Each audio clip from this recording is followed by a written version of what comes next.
Peace, peace, peace. This is The Blade. We here for a different segment today. This one's called Let's Chop It.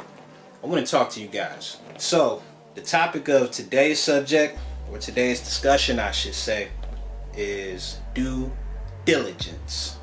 Not D-O diligence. D-U-E diligence. Why are we talking about that? Well, there's a couple of reasons. For starters, I'm sure everyone has heard of the whole J-Hood controversy. J-Hood versus Styles P, right? First of all, that interview was actually J-Hood and Shyheim, but unfortunately, the controversy has overshadowed the reason why they even stepped on the platform. So, if you guys notice, J-Hood and Shyheim had actually just come from their video shoot. They did a song called Get Back. It's pretty slick. I checked it out, right? Now, they had on the same outfits that they had on in the video in the interview, which in my mind tells me that they came there to promote. The controversy of the situation has turned it into something else, right? J-Hood was speaking his truth on that show. And, there's been a lot of poor journalism surrounding the subject. People have spoken on it. Styles P responded to it first, and that was where a lot of this controversy started. In the video, he said, I'm on my 5th clip of seeing you, and I'm just tired of talking about it, which immediately told me that he didn't watch the entire interview.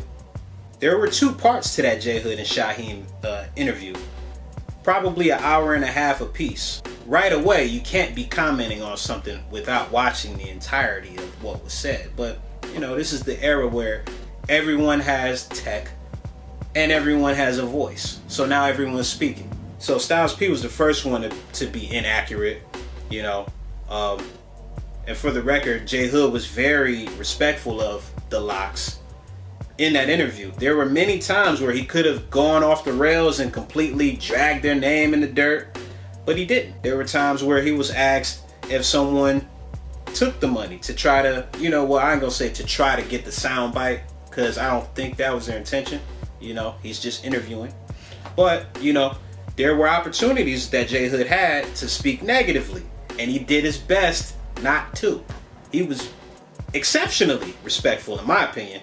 But of course, we hear buzzwords and we run off with things. I remember it clearly. J-Hood did not say that the Lox owe him $60,000. What he did say is that his house caught fire, and later on down the line, he went to the label, and someone at the label informed him that they had already paid out $60,000 to him, which he had no knowledge of. He never received the funds.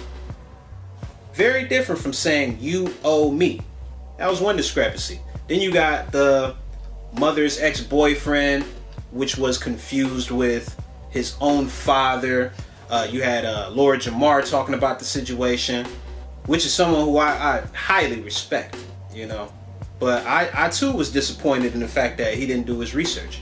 I was able to tell from the beginning of his broadcast that he didn't do his research. He started with, I never liked J-Hood, which was irrelevant to the matter, but it was an indication that you didn't do the research, because your like should not interfere with you getting a grip on what the situation is, right?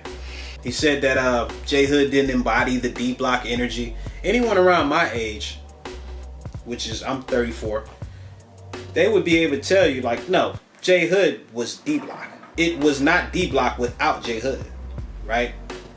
So, just poor, man. There's no one who wants their name spoken on incorrectly. That was one instance. It was terrible, but this thing is happening in many situations. So, off J-Hood and Shyheim interview, Chris Unbiased. You guys hear me talk about battle rap all the time. This was another person in the battle rap community. He's a vlogger, and he had a case, probably 2019 or 20, I can't remember how long ago. He was fighting a case and he was locked up, and while he was in custody, there were many people on YouTube that were passing off information as if it was fact. Certain people were saying he was accused of messing with an underage boy and all kind of stuff. which was far from the truth, because when he got out, he set the record straight. Same thing with Norbs. Just most recently, a lot of people had seen some video footage from, I guess it was a court deposition. I think that's what that part of the process was. I'm not sure. If you guys know, comment below and correct me. But, it wasn't resolved.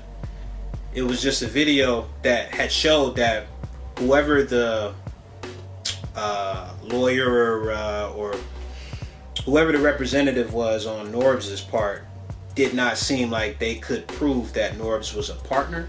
But at that point in time, the case was still ongoing.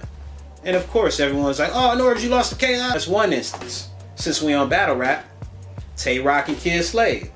Tay Rock had an angle on Kid Slade and Kid Slade's brother about snitching. And the source that they had wasn't even credible. He couldn't even read. This is poor. Like, we can't be turning on cameras and talking about people's lives without the correct information. It's poor. I'm tired of seeing that, man. Like, I went to school, and I'm not gonna say I went to school for journalism, but I've taken a lot of college coursework in different majors, and one of them was Intro to Mass Communications at Tri-C. I had a professor, I believe his name was Jack Kirby. It's been a long time, so if I'm incorrect, forgive me, but he said that he had once worked at a newspaper in his younger years, and he had told us that their motto there was, get it fast, but get it right. Well, we're not doing the get it right part. And it's sad, man. In my 9 to 5, I do quality analysis, and my job is to listen to understand what took place on the call, right? So obviously, if I'm not giving accurate information, that's gonna be my ass, right? Too many of us don't adopt that same mentality. We don't take that same practice. Like, you cannot be out here discussing real events without proper information. Due diligence.